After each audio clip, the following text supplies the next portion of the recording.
but we would have, the sleeve with all the pictures, and we had to have a couple of sermons that sounded good when you read them as well as delivered them. And the point being that I called my packet the Kaleidoscope of Ministry. The point was that you would take all the components of ministry and have a clear perspective, even though that the changes of the components would move around and round with the energy and ideas, especially the energy and ideas of the congregation that you'd bring it to. The kaleidoscope referring to just that, a mixture of different or changing things, especially images, colors, and shapes. Today we're going to look at the spiritual approach to mindfulness and how you can use the kaleidoscope images to create a metaphor for how your life is changing. Mary Binglebright probably stated this approach most clearly. Life is what you put into it. So she used to have a box and it said life, and whatever you put into it, that's what your life was. So what do you choose to put into your kaleidoscope of mindfulness? What do you want to see repeated, refracted, reflected into your daily living? What beliefs, practices, rituals are so meaningful for you that you would put them into your own personal kaleidoscope? Some of us here might start by thinking of literary works or spiritual codes that we live by. For example, some may want to include the 7 UU principles, or the new Article 2, or karma, or koans, or the literal or figurative Bible stories. Don Miguel Ruiz's 4 agreements, boy do I refer to those a lot and share them. We could imagine that these codes also in our kaleidoscope would shift and might include some of the symbolic stories of the Bible that we still turn to when we're trying to sort things out, or the 4 agreements to not take things personally, not make assumptions, always do our best, and be impeccable with our word. And so when you think about those codes and how they apply to maybe news, things that happen on the news, if you take, affirm, and promote the inherent worth and dignity of each person. Remember a couple of weeks ago, I think it was about 2 weeks ago, at 2:30 in the morning, most of us got an alert, an Amber alert on our phone, and we were woken up. And there was a child that had been, I don't know if you, that was missing from its family and maybe kidnapped by another family member. I don't remember the story. I think it turned out well. But when you think of it, one child was missing. Most of you were alerted. Thousands of people were alerted, and the attention was drawn to that one person. And so each of us is just that important. I remember years ago when we lived in Chicago, there was a man, and it wasn't at a very good time of day. It was probably 1 in the afternoon. And he was on a viaduct over an expressway, and he was considering jumping. All traffic in Chicago stopped.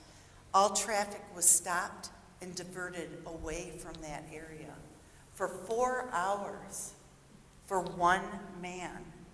That distress that he was showing, and that's how important he was.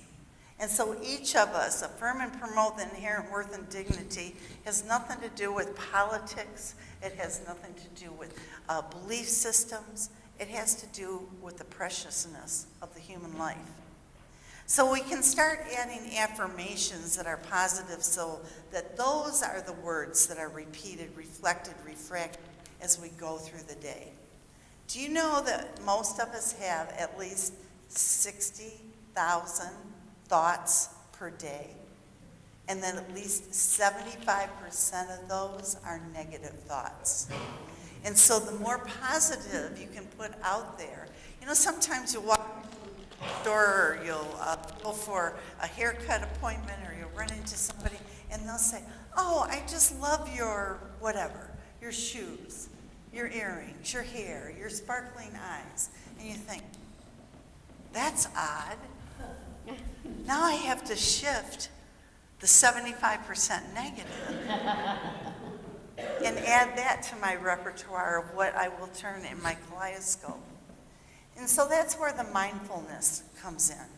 The words that we speak, they start creating neural pathways that have already been in our brains over the past many decades. We can actually rewire those neural pathways, but it takes a lot of time and diligence. Sometimes little tricks, such as putting your finger together when listening to someone speak, can remind us to be kinder, calmer, and more positive when we respond, and not just want to jump in and say, well, when my grandma had her appendix out, let's hear the story of what they're sharing instead of jumping to our story. Some of you might actually want to rehearse how you're going to speak to someone beforehand when they have an important message to convey. We have great news in our house. 2 months ago, our 18-year-old grandson, whom some of you know or knew when he was 5 and 6 years old, moved into our house. Michael and I do a lot of rehearsing when we're going to discuss things with him, because we don't want to treat him like a 6-year-old. I don't even want to treat him the way I treated my 18-year-olds. I was 100% Sicilian then. Thank goodness things have shifted and I've made room for the Polish German a little bit. Because everything was reactive. And it wasn't really helpful to the situation. And so now it's more responsive. Now I sometimes even find myself not saying a thing and just listening. Or sometimes I say, let's revisit this topic later. I'm very conscientious of who is tired, who is hungry, who is hot, who is already stressed enough. I'm probably over conscientious about that. Somebody give me a test. I want to know, am I really an empath? Or am I just intuitive? Or a people person? But for you and I, it takes sometimes a shift. Instead of saying, oh, well, I'm just that kind of person that I just express myself and I just have to speak my truth right away. Oh, really? You're that kind of person? Check your friend list. None of us get to be that kind of person that likes pickles only on our hamburger anymore. Because if somebody hands you a hamburger and it has ketchup and pickles, you can wipe off the ketchup and still have your pickle. We don't get to be that kind of person as Unitarian Universalists because we're changing and evolving. Additional elements that you might want to put into your hybrid kaleidoscope might include, as you image, not just colors, but what's your favorite nature spot? Are you calmed by waves hitting a water's edge or mountaintop walk, or even staring at the green in your garden? We have made a major adaptation this year that we are acknowledging the weeds as greenery. And so we are not at war with the greenery any longer. We just look at it and wonder where the cat is hiding and just let everybody be. Any of these images make great creative, repetitive relaxation for you. You can use grounding symbols of hearts or chalices or emblems of your school flags. Rainbows can be included in your kaleidoscope. Grounding phrases that align with your body's energy chakras. One that I learned years ago from Deepak Chopra was, as you meditate, just say peace, harmony, laughter. Even a really good humanist Unitarian Universalist can't argue with any of those. Peace, harmony, laughter, love. You sit with those words for 3 minutes and continue in your vibrational change. There's another creative tool called the fisheye that takes one image and divides it many times. for a renewed perspective on things. That fisheye lens gives you a focused image and intention. This is the type of image you would like to work on if you're working on a goal. So one of the ideas about working on a goal, and I'll just take a show of hands and see how many people are really going to be honest with me this morning. How many of you, so these are going to be the two choices. You either are a person that likes to write things down or likes to not write things down. How many like to write things down? Whoa, I'm impressed. How many like to not write things down? I'll see you after for coffee. So if you don't write things down, a commitment to go to the grocery store or a goal, guess what? You can weasel out of them pretty easily because you haven't written it down and probably you haven't told anybody about them either. But this is the idea that comes from the Million Goals app. And you take 10 goals in the present tense that you want to keep for the next year. You don't have to do this now. 10 goals. And then you circle the goal that will have the greatest impact on your life. And then you take that goal and you transfer it over, write it down, set a deadline, make a list of what you need to do to accomplish that goal, organize, and then you actually take action. And you do something toward that goal every day. Amazing idea. The 3 people that don't write things down, I bet we're going to want to later today. I know I'm thinking of my goal right now. One of the goals I made in the last month is to attempt to find balance between the national news and my own personal balance of creativity, productivity, and sanity. Some of you might have that goal as well. I do not want to be an ostrich with my head in the sand and avoid all reality that seems beyond my control, but I want my kaleidoscope to still have the images of beauty and mindfulness in proper quotient. So I've decided to throw an example of how a person's choices in a person's kaleidoscope of living might be less than harmonious. As Unitarian Universalists, it is said that ministered sermons both comfort the afflicted and afflict the comforted. We can apply this kaleidoscope approach to the shooter, I'm not going to name names to draw attention any further, who rocked all of our worlds a couple of weeks ago as he shot at the former president, and I'm not going to name names to draw attention to that either. What type of kaleidoscope? And what was in the kaleidoscope of that 20-year-old man using his framework and his philosophy for his actions. I'm not going to give notoriety, and some of you might have chosen not to give notoriety by naming either of those individuals. What I do offer is the process of him having a fish-eyed intentional lens on his actions.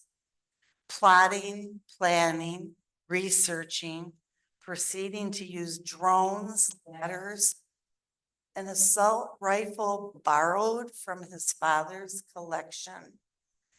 That was easy enough because there's 28 million assault rifles in circulation in the US.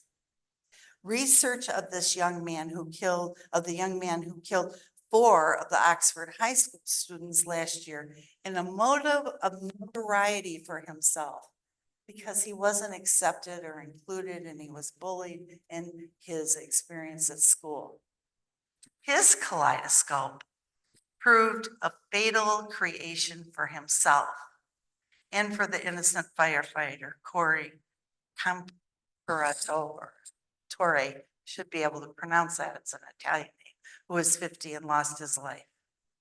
So here you all are, kind of thrown a kaleidoscope, and we got, woo, a kaleidoscope.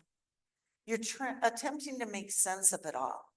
You're witnessing being called to action to create your own kaleidoscope. Michael and I consider Max coming to live with us a blessing of reality, a blessing and a challenge. Some of you know the story of where his life started and now where it continues. And it was one that really rocked our world. He has rocked our world for 18 years in different ways. We get another opportunity to add to his kaleidoscope and refine ours. Each of you has an opportunity every day, not just with grandchildren. You have an opportunity when you're in the store or when you're at a restaurant. You don't have to just be there for yourself, not just the I, but shift to the we. You do not, as Martin Buber would say, many of you are aware of this. If I greet you and you are you, a you, and I'm I, you are there just to serve me. When we meet each other as I and I, we are equal and you have an interest. And so sometimes you'll ask for the person that's waiting on you, you in a restaurant, you'll ask their name, you'll personalize something. Or somebody will grab a bag and you'll say, thank you, but I'm not doing plastic, but I really am grateful that you would consider making my life a little bit easier. Personalize things because you're having an impact on their scope also. As we choose components of mindfulness, sometimes we look around and say, was that really me being quiet? Or was that really me saying something that wasn't just coming out of me complaining about the heat wave or complaining about my air conditioning not working? We won't recognize our neural pathways as they change, but after months of mindfulness, things will take a change. How can you be compassionate to others and also confrontational when change is needed? You can add or delete to that arrangement of what needs to be spoken. You can decide if you're going to vote this week and why or why not. And if you don't know the candidates, you can research about them. Full time. Each of us has a personal challenge. Some of you have professional challenges. Some of you have spiritual challenges. It's such a depth that you're going through this summer that you know that you're being changed and you can be changed in a direction of compassion and kindness. May each of us continue to be aware and alert and curious. You've all heard that, right? Even the people that are driving you crazy, you can be curious about. I don't think we're being filmed this morning, or are we? Check. Are we filmed? We're on Zoom. Oh, we're on Zoom. Okay. And then that's it. Okay, so I can say this. So one of the challenges that we had this week is that we had our kitchen cupboards resurfaced, which meant everything had to get unpacked and packed up and set up in the living room. So that meant that the 18-year-old could make the famous whole wheat bread toasted with Nutella, peanut butter, lavender honey, walnuts, almonds, and one other thing that I'm forgetting, sandwich for breakfast. And so when you think of that sandwich, please don't just think of my grandson. Think of all the beautiful creativity you can put in your kaleidoscope. Because that recipe and that sandwich, although I'm not going to ever taste it, it holds an image in my kaleidoscope that brings me joy and hope and promise. Because here is someone that is being as creative as all get out, with all the creativity and openness and freedom before him. that he didn't get when he was 5 and 6 years old. And so he gets it now. And if you enjoy that recipe, let me know, and then we'll put it online and we'll become famous somehow. We'll get a bunch of hits, but not these kind of hits, these kind of hits. So may you apply these principles for creating your kaleidoscope to your own life. And may you create a beautiful August.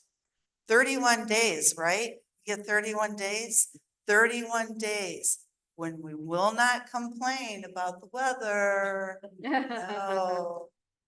Make it a great week. May it be so. Our hymn is 331. Life is the greatest gift of all. 331.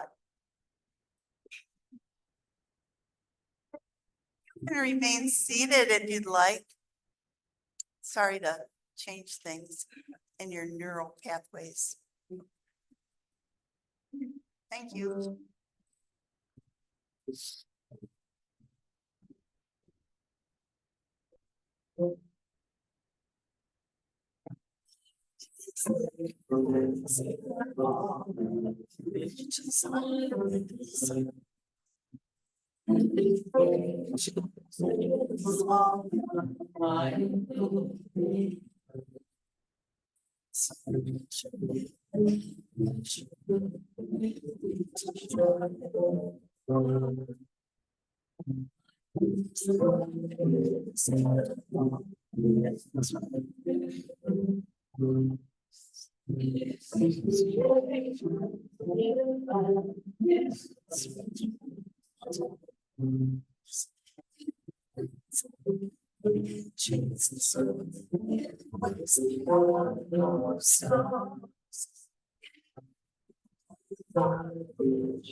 Lauren Marie shares our closing poem. I only ask for you to aim for balance. Not one, not even yourself, is expecting you to fall into another category of extremes. In life, we have more than black and white. I don't just want you to see the gray, but the kaleidoscope of colors this beautiful world has to offer. And I'm going to see if I really am empathic. And during coffee hour, I'm going to guess the colors of some of your rooms. If I guess right 3 times, I get an extra macadamia nut cookie. As we leave this room and we go in peace, know that each of you are loved. Our worship is over. Our service to each other and to ourselves